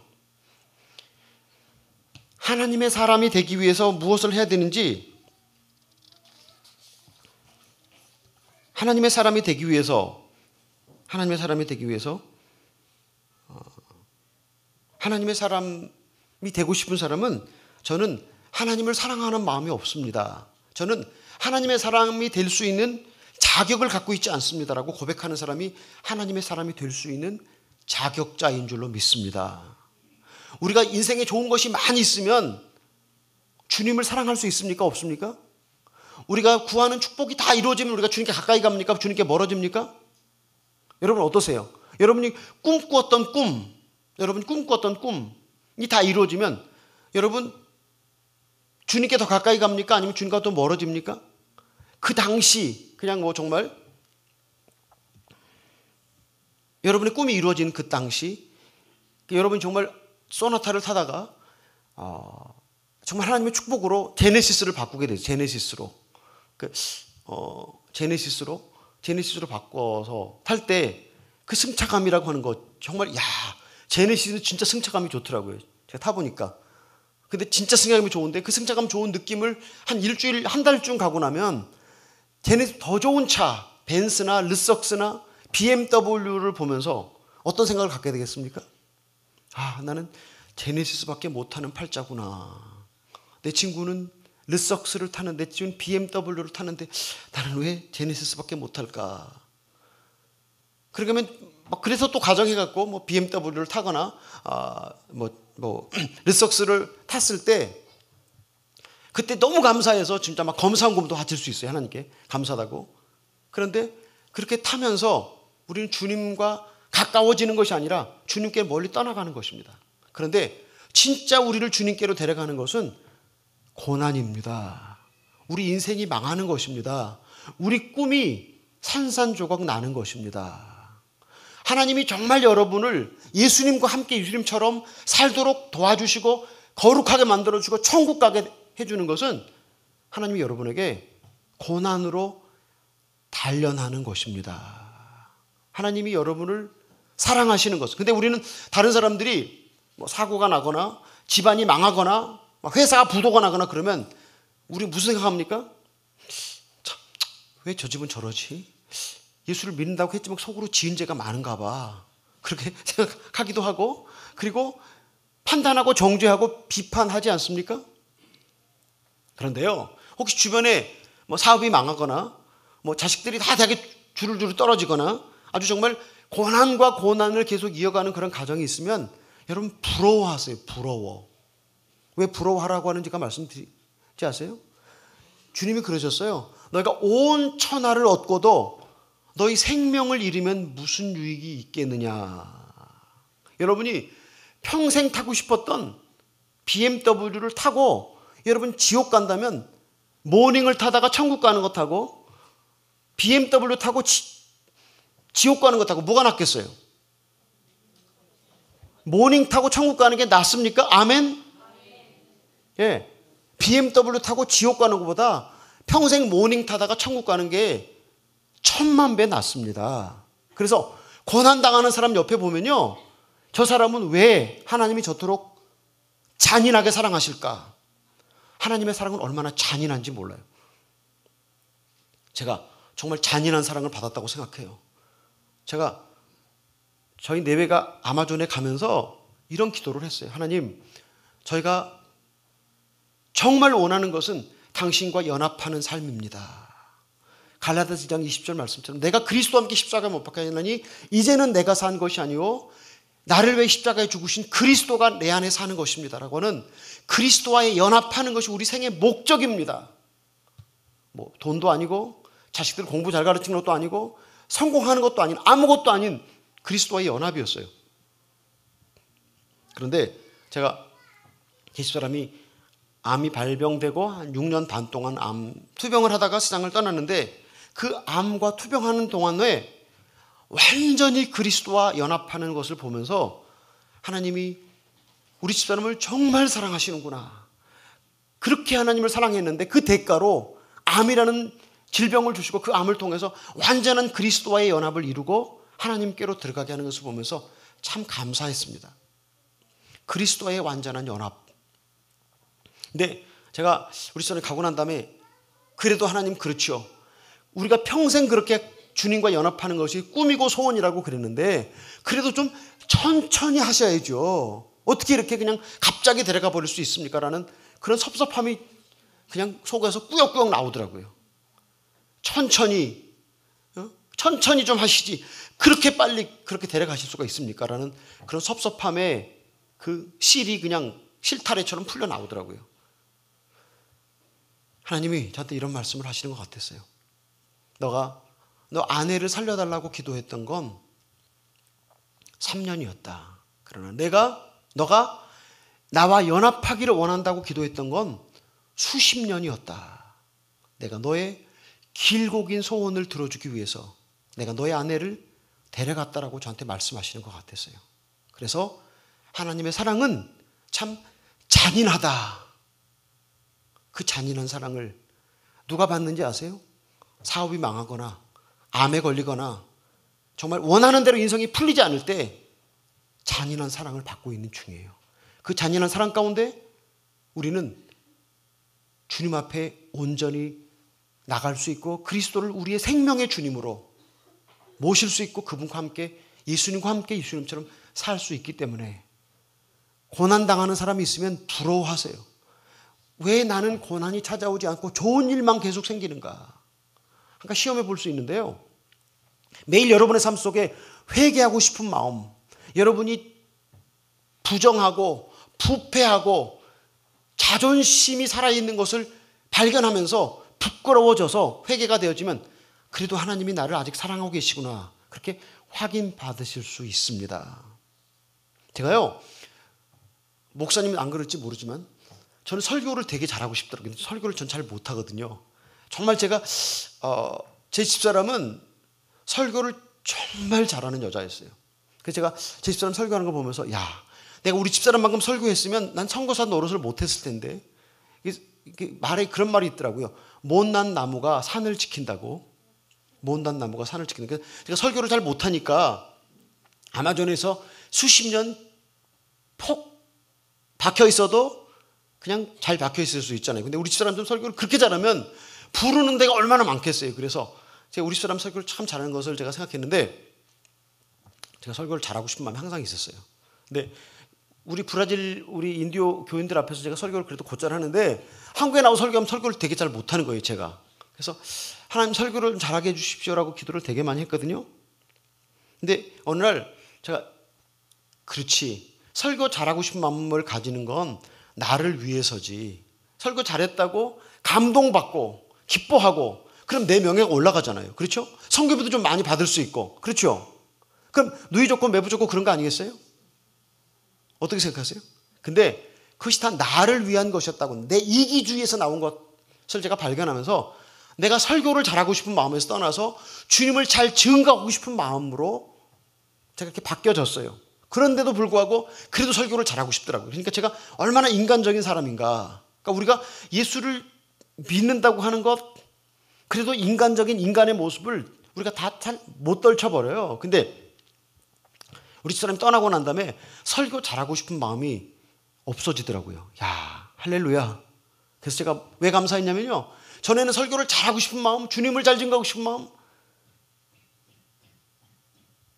그런 것에 고통했는데 이제는 푼수를 잘 떠는 사람으로 하나님 만들어 주셔서 푼수를 잘 떤다고 하는 거, 이건 자기 수치를 막 드러내는 거잖아요. 그렇죠? 갈라디아 6장 14절에 이런 말씀이 있어요. 내가 예수 그리스도 위에는 자랑하지 않겠다. 예수 그리스도 밖에는 자랑할 사람이 없다. 자랑하지 않겠다고 이렇게 말씀한다는 것은 예수님을 자랑하기 위해서는 내 푼수를, 내 수치를, 내 부끄러움을 고백해야만 예수님이 높여진다고 하는 거 믿습니까? 나는 예수를 이렇게 잘 믿는 사람이라고 사람들에게 얘기하면요, 아무도 여러분 통해서 예수 믿을 사람이 없어요. 믿습니까? 내가 이렇게 엉망진창인 삶을 살고 있는데 그래도 예수님이 나를 사랑한다고 고백할 때, 여러분의 약함이 고백되어질 때 예수 그리스도가 높임을 받을 줄 믿습니다. 사도 바울이 그랬어요. 내 약함과 십자가 이외에는 자랑하지 않겠다. 여러분의 약함을 늘 고백할 수 있는 용기가 있으시기를 예수님의 이름으로 축복합니다. 하나님의 사람은 자기 약함을 자랑할 수 있어요. 왜냐하면 내가 아무것도 아니기 때문에 예수님이 나를 구원하셨고 예수님만이 내 인생의 전부가 된다고 하는 것을 증거할 수 있기 때문에 하나님의 사람은 나는 하나님을 사랑하지 않는 사람입니다. 나는 하나님을 사랑하는 마음이 내게 없는 것을 너무 잘 아는 사람이 하나님을 사랑할 수가 있습니다. 여러분 하나님을 사랑하는 사람이라고 믿습니까? 아니면 여러분 하나님을 잘 안 사랑하는 사람이라고 믿습니까?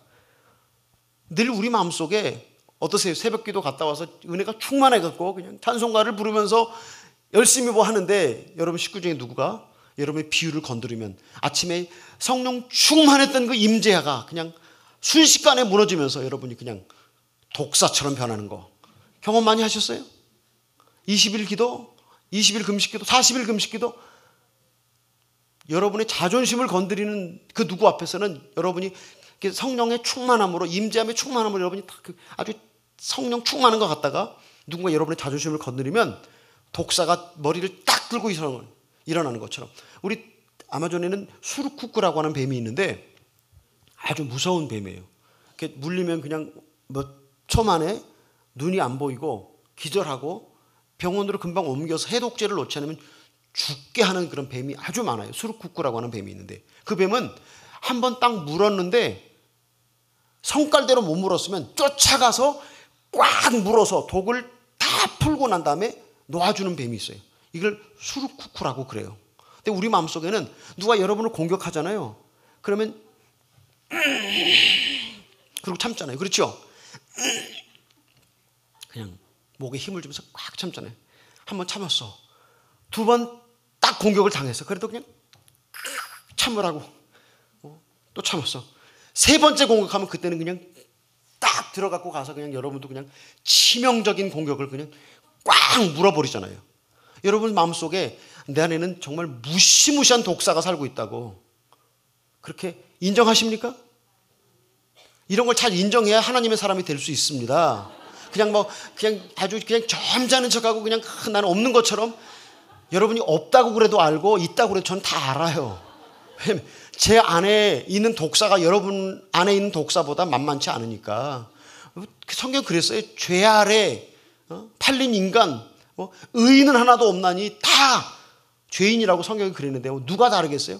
예수님 빼놓고 인간은 다 정말 무시무시한 독사를 품고 살고 있잖아요. 아까 말씀드렸죠. 자존심은 마귀의 성품 제1호라고. 우리의 그 단단한 자존심, 이 자존심 하나를 지키기 위해서 정말 온갖 것을 다 감수하잖아요. 두 번째로 하나님의 사람은요, 주님께 집중하는 사람인데 골로새 3장 1절로 3절에 이런 말씀이 있습니다. 그러면 너희가 그리스도와 함께 다시 살리심을 받았으면 위의 것을 찾으라. 거기는 그리스도께서 하나님의 우편에 앉아 계시느니라. 위의 것을 생각하고 땅의 것을 생각하지 말라. 이는 너희가 죽었고 너희 생명이 그리스도와 함께 하나님 안에 감추었음이니라. 하나님의 사람은 자기 자신을 정직하게 하나님 앞에 고백할 수 있는 사람입니다. 그래서 정직하게 고백하면서 주님 저를 부숴주십시오. 하나님 저를 깨뜨려 주십시오. 라고 정직하게 하나님 앞에서 자신을 내놓을 수 있는 사람, 이 사람이 하나님의 사람이 될 수 있습니다. 세 번째로 하나님의 사람은 제자로서의 삶을 구하는 사람이라고 생각합니다. 예수님이 제자가 되는 조건을 여러 번 말씀하셨는데 누가복음 14장 26절 27절에는 이렇게 말씀하십니다. 무릇 내게 오는 자가 자기 부모와 처자와 형제와 자매와 및 자기 목숨까지 미워하지 아니하면 능히 내 제자가 되지 못하고 자기 십자가를 쫓지 않는 자도 나의 제자가 되지 못하리라. 그러면 누가복음 14장 34절은 이렇게 말합니다. 누구든지 자기 소유를 버리지 아니하면 내 제자가 되지 못하리라. 어떻습니까 여러분?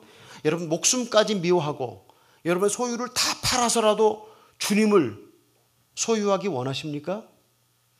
제자광성교회 이름이 참 특별하다고 제가 생각했어요. 제자가 되기를 원하는 교회. 제자로서의 삶이 어떤 것인지 여기 성경이 분명하게 아주 확실하게 기록해주고 있습니다.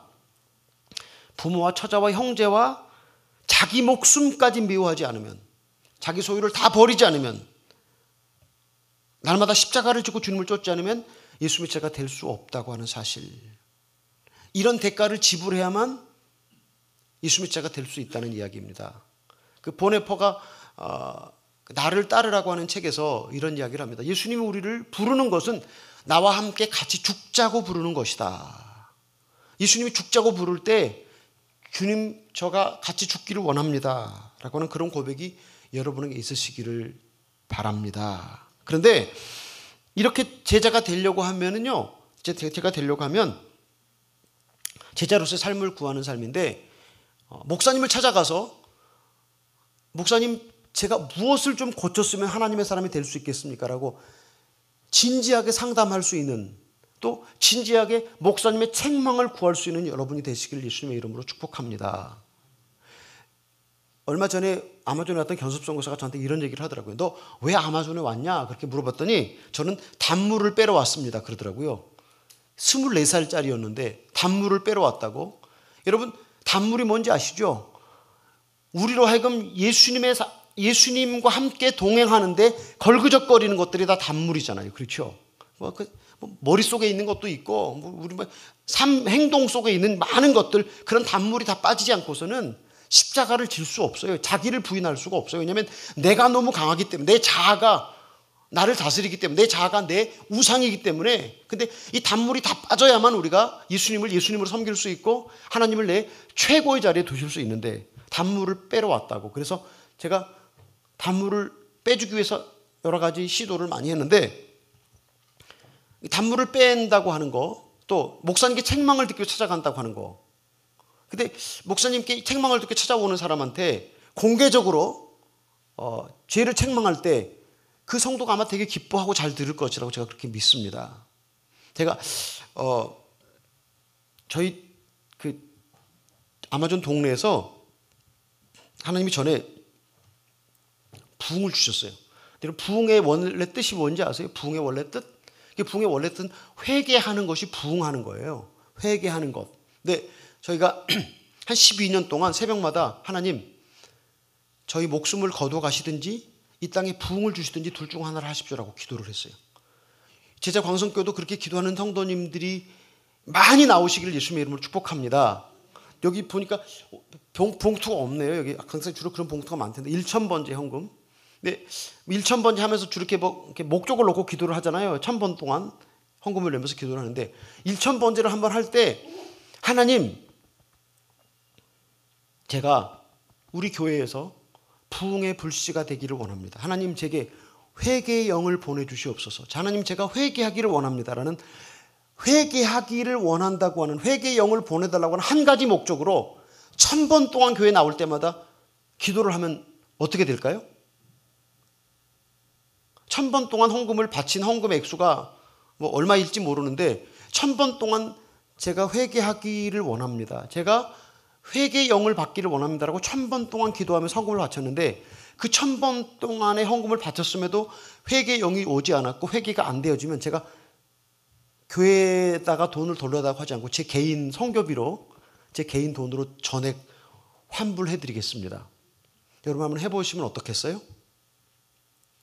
1,000번 동안 봉투에다가 헌금을 계속 집어넣으면서 아무 다른 목적이 아니라, 하나님, 제가 회개하기를 원합니다. 하나님, 제가 회개의 영을 받기를 원합니다.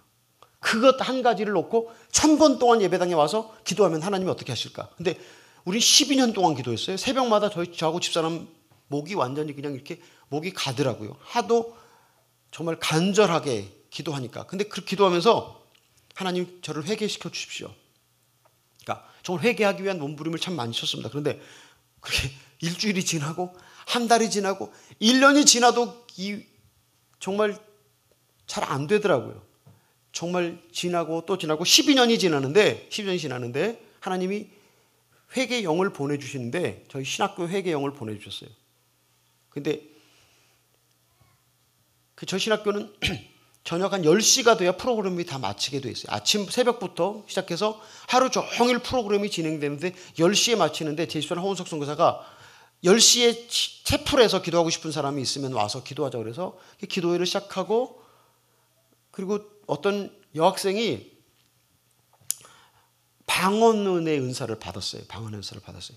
그리고 이제 그렇게 기도회가 시작되면서 학생들이 자기 죄를 고백하면서 회개 운동이 일어나는데, 학생들이 정글 속으로 들어가서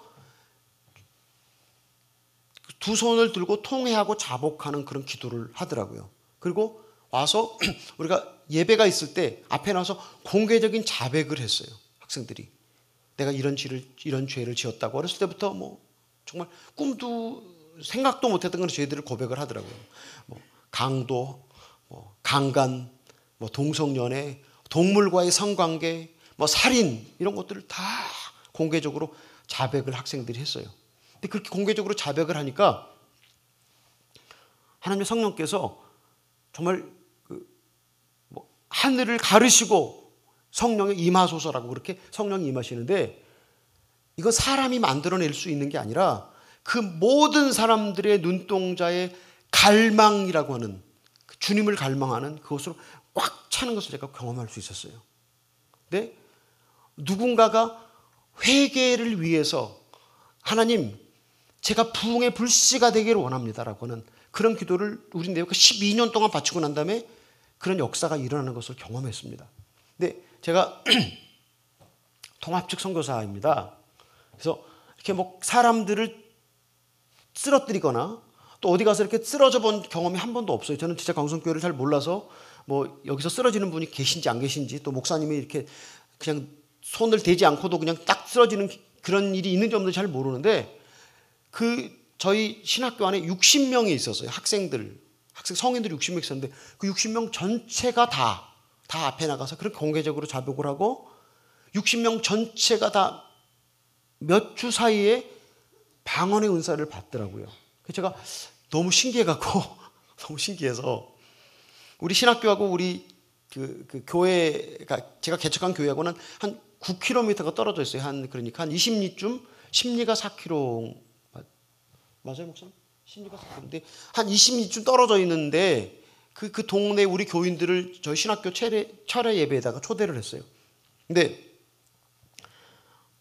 같이 이제 모여서 기도를 하면 우리 교인들은 정글 속에 가서 뭐 통해 자복해 본 적도 없는데 다 그냥 방언의 은사를 받더라고요. 그러고 난 다음에 앞에 나와서 공개적으로 자백을 하는 거예요. 내가 이런 죄를 지었다고 다 우리 교인들이 자백을 하더라고요. 그러니까 그게 일주일이 지나니까 막 소문이 확 퍼지니까 동원에서 많은 사람들이 구경을 오는 거예요.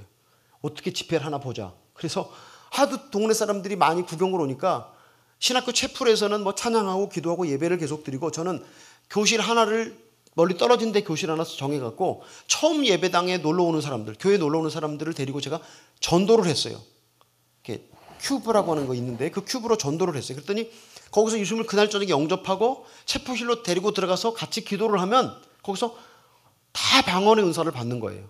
근데 거기서 뭐 병 고치고 뭐 귀신 쫓아내고 뭐 뒤로 쓰러지고, 제가 한 번도 쓰러지라고 말한 적도 없는데 뭐 뒤로 쓰러지고 막 난리가 나더라고요. 하나님이 직접 오시면 이런 일을 행하시는구나라고 하는 사실을 발견하면서 제가 그런 생각을 했어요. 하나님, 어느 교회에서나 사람들이 많으면 더 좋겠지만 몇 사람이라도 하나님 정말 저를 데려가시든지 부흥을 주시든지 저를 회개시켜서 당신이 쓰시든지 둘 중에 하나를 하십시오라고 목숨을 내건 기도를 하나님께 바치는 헌신적인 소수의 사람들로 인해서 하나님은 지금도 교회 역사를 바꿀 수 있다고 저는 저희 경험을 통해서 확신했습니다. 그런데 이렇게 회개 운동이 일어나고 난 다음에 놀라운 그 기적이 하나 나타나는데, 그 기적은 무엇이냐면 그 망고라고 하는 과일이 있잖아요. 그렇죠? 망고라고 하는 과일이 저희 동네에 제가 가니까 망고 나무가 많이 심겨져 있었어요. 근데 제가 망고를 되게 좋아하는데 저희 동네는 망고가 열리지 않는 곳이에요. 그래서 제가 물어봤어요. 사람들은 왜 망고가 열리지 않냐고 그랬더니 우리 그 동네 땅 전체가 산성 성분이 많아서 거름이 없기 때문에 망고가 열리지 않는다고 그러더라고요. 그래서 제가 망고 나무를 비행기 타고 2시간 반 거리에 있는 마나우스라는 도시에서 접붙인 망고 나무를 사다가 심어놓고 땅을 다 바꿨어요. 흙을. 알칼리성으로 바꾸면 되지 않겠어요? 그리고 거름을 많이 주면 망고가 열리지 않겠어요? 그런데 그래도 망고는 안 열리더라고요. 근데 이렇게 하나님이 회개의 운동과 부흥을 주고 난 다음에 어떤 기적이 발생했느냐면 한 번도 열리지 않았던 망고, 제가 그 동네에서 18년을 넘게 살았는데 한 번도 망고가 열린 적이 없었어요. 그 동네는 꽃은 많이 펴요. 꽃이 폈다가 꽃이 딱 져버리고 한 개의 망고도 열리지 않았던 그 동네에 우리 회개 운동과 부흥 2009년에 왔는데 2010년 그것이 끝나고 난 다음에, 지나고 난 다음에 망고가 열리는데 이런 조그만 나무에서부터 두 사람이 안아도 다 들어가지 않는 완전히 늙어버린 고목나무에 이르기까지 망고가 하도 많이 열리니까 감나무에 감이 너무 많이 열리면 가지가 찢어지는 것처럼 망고나무 가지가 휘어지면서 망고가 열리고 다른 많은 과일들이 3배, 4배의 수확이 이루어지는 것을 보면서 하나님은 지금도 우리의 회개를 기다리고 계시고 지금도 하나님은 우리의 회개를 통해서 우리의 땅을 고쳐주시는 살아계신 하나님인 것을 경험했습니다. 우리 사랑하는 제자광성교회 교회 여러분, 역대하 7장 14절에 이렇게 말씀 기록되어 있습니다. 내 이름으로 일컫는 내 백성이 그 죄에서 돌이켜 회개하면 내가 하늘에서 듣고 그들의 죄를 사하고 그 땅을 고칠지라. 하나님이 지금도 우리들의 회개를 통해서 우리의 삶의 변화를 통해서 나를 변화시키고 우리 가정을 변화시키고 교회를 변화시키고 일산을 변화시키고 한국을 변화시키고 하는 역사를 우리 한 사람 한 사람을 통해서 일으키신다고 믿습니다. 2014년 아직 1월이 끝나지 않았는데 어떻습니까? 예수님과 함께 예수님처럼 이 땅의 사람들을 하나님에게로 돌아가게 하기 위해서 내가 부흥의 불씨가 되기를 원합니다. 하나님, 제가 회개하기를 원합니다. 하나님, 제게 회개의 영을 보내주시옵소서. 옛날에 여러분 어렸을 때 불렀을 것 같은데, 제가 어렸을 때 많이 불렀던 노래인데, 우리의 소원은 통일, 꿈에도 소원은 통일, 이정성 다해서 통일, 통일이여 오라. 그러니까 2절에는 이런 가사가 있더라고요. 이결에 살리는 통일, 이민족 살리는 통일, 통일이여 어서 오라. 이게 통일을 바꿔갖고 우리의 소원은 회개, 꿈에도 소원은 회개, 회개의 영이 오시옵소서. 우리 교회 살리는 회개, 우리 민족을 살리는 회개의 영을 제게 보내주시옵소서라고 그렇게 간절한 마음으로, 요새는 안 부르는 것 같아요, 이 노래. 그렇죠? 요새 부르는 거 안 부르죠. 예. 옛날에 어렸을 때 방공, 막 승공 그런 걸 많이 했을 때 불렀던 것 같은데, 정말 간절한 마음으로 하나님, 제가 회개하고 싶습니다. 주님, 정말 제가 회개하고 싶습니다. 제가 목숨을 바쳐서 주님의 도구가 되어서 하나님 당신이 이 땅을 변화시키는데 제가 쓰임 받기를 원합니다라고 한번 그렇게 이런 기도 해볼 만하지 않습니까? 뭐 자동차 좋은 거 사게 해달라고, 뭐 자식 좋은 대학 가게 해달라고. 그래서 지옥 가면 안 돼요, 여러분. 그래서 지옥 가면 너무 억울하지 않겠어요? 여러분 지옥 가서 목사님한테 내가 제자광성교회 교인이었는데 나는 왜 지옥 갔냐고, 당신은 천국 가고, 그렇게 해봤자 소용없어요. 그러니까 그런 세상의 복을 위해서 기도하지 마세요. 주님이 그러셨습니다. 너희는 먼저 그의 나라와 그의 의를 구하라. 그럼 이 모든 것을 더하시리라. 우리가 그 나라와 그의 의를 먼저 구하면 하나님이 우리에게 필요하신 것을, 공중에 나는 새를 보라, 들에 피는 백합화를 보라, 그들을 어떻게 먹이고 입히시거든 하물며 너희일까 보냐라고 예수님 말씀하셨습니다. 세상에 보이는 것들, 그것이 아무것도 아닌 것을 속히 발견하시기 바랍니다. 저는 인생이 이렇게 망하고 나니까 잘 보여지더라고요. 인생이 파토가 나고 나니까 아무것도 아니었던 것을, 내가 왜 그 쓸데없는 것을 그렇게 위에서 열정을 쏟았고 마누라를 앞장 세워야만 했을까 생각을 합니다. 주님을 구하시기 바랍니다. 주님의 나라를 구하시기 바랍니다. 그것이 바로 내가 회개하는 것이고 내가 변화되는 것이고 내가 하나님의 사람이 되어서 그분의 나라를, 내가 변화되면 내 가족이 변화될 것이고 교회가 변화될 것이고 한국이 변화될 줄로 믿습니다. 목사님을 찾아와서 좀 책망해달라고 그렇게 할 수 있는 여러분이 되시기를 바랍니다. 여러분이 목사님을 찾아오면 목사님이 여러분한테 뭐 잘못된 거 가르치시겠어요? 목사님이 여러분한테 뭐 돈을 뭐 1억씩 헌금하라고 그렇게 얘기하시겠어요? 목사님 찾아서 저를 책망해 달라고 얘기하면 집 한 채를 바쳐서 건축헌금으로 바치라고 그렇게 얘기하시겠어요? 여러분의 영적인 유익을 위해서 여러분에게 조언하고 권면하고 정직할 수 있어야 돼요. 회개하는 사람은 정직한 사람입니다. 회개하는 사람은 남편이나 아내에게 내가 무엇을 회개했으면 좋겠냐고, 내가 어떻게 변화됐으면 좋겠냐고. 사실은 저희 집사람도 옛날에 제가 변화되기 위해서 저한테 되게 요구를 많이 했거든요. 근데 우린 다 귀신이에요, 귀신. 우리 안에 귀신이 있잖아요. 그래갖고 누가 얘기를 나한테 이렇게 했으면 좋겠어 그렇잖아요. 그러면 왜 저 여자가 나한테 저걸 바랄까? 나를 위해서인가 자기를 위해서인가? 근데 우리가 다 알잖아요. 우린 다 자기를 위해서 누군가 변화되어 주기를 바라요. 여러분 그렇죠? 정확하게 얘기해 보세요. 여러분 남편이 예수 잘 믿어주기를 바라잖아요. 그렇죠? 왜 예수 잘 믿어주기를 바라는지 아세요? 그러면 직장 갔다 일찍 돌아올 것이고 세상에 눈도 안 팔 것이고 나만 사랑할 것이고 다 나를 위해서 남편이 변화되기를 바라는 마음, 이게 얼마나 악하고 이기적인 마음입니까? 근데 나를 위해서 남편이 변화되기를 바라는 것이 아니라 그분을 위해서, 그러면 남편이 그 여자의 요구를 들으면서 이 여자가 이제 정말 성숙했구나, 변화됐구나라고 인정할 수 있어요. 근데 우리는 늘 나를 위해서 이렇게 해주기를 바라는 욕망이 있어요. 우리가 귀신이 안에 있기 때문에 저를 위해서 나를 이렇게 이용해 먹으려고, 아이고 참 가짜다. 그리고 우리가 다 그걸 거부하잖아요. 그래서 말씀을 드립니다. 회개하는 사람은 정직하게 내가 무엇이 변화됐으면 좋겠습니까? 라고. 여러분 자식에게도 용서를 구하는 사람, 물어볼 수 있는 사람, 제일 먼저 목사님에게 찾아가서 내가 무엇을 구하면 좋겠습니까? 내가 예수님처럼 사는데 무엇이 내 장애가 된다고 생각하십니까? 라고 목사님께 정직하게 자문을 구할 수 있는 여러분이 되시기를 바랍니다. 여러분 남편이나 아내에게, 자식들에게까지라도 용서를 구하고 자문을 구하고, 여러분 한 사람의 생명이 하나님의 사람이 되어질 때 마귀가, 우리가 교회 가서 별거 하는 거, 우리가 교회 가서 예배 드리고 뭐 하는 거, 마귀가 두려워 떨겠어요? 마귀가 언제 두려워서 떠는지 아세요? 우리가 정말 예수님의 생명을 내 생명으로 우리가 회개할 때, 우리가 변화될 때 마귀가 두려워서 떠는 줄로 믿습니다. 우리가 마귀도 별것 다 할 수 있잖아요. 근데 마귀가 못하는 것, 회개할 수 없다는 사실. 아무쪼록 2014년 주님, 제가 하나님의 사람이 되기를 원합니다.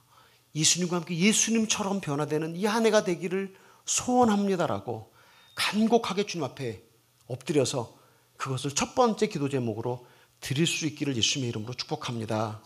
체 게바라라고 하는 공산혁명주의자가 이런 얘기를 했어요.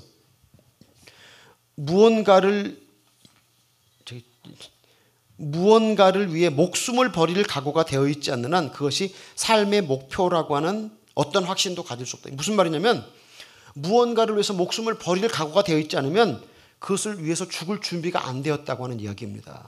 정말 하나님의 사람이 되기 위해서 목숨을 걸면 그것을 위해서 죽을 준비가 되어 있다. 그런데 성경은 우리에게 죽으라고 말합니다. 죽어야 된다. 그런데 여러분 잘 아시는 프란시스코의 기도라는 걸 보면 이런 얘기가 나옵니다. 주님 저를 평화의 도구로 써주소서.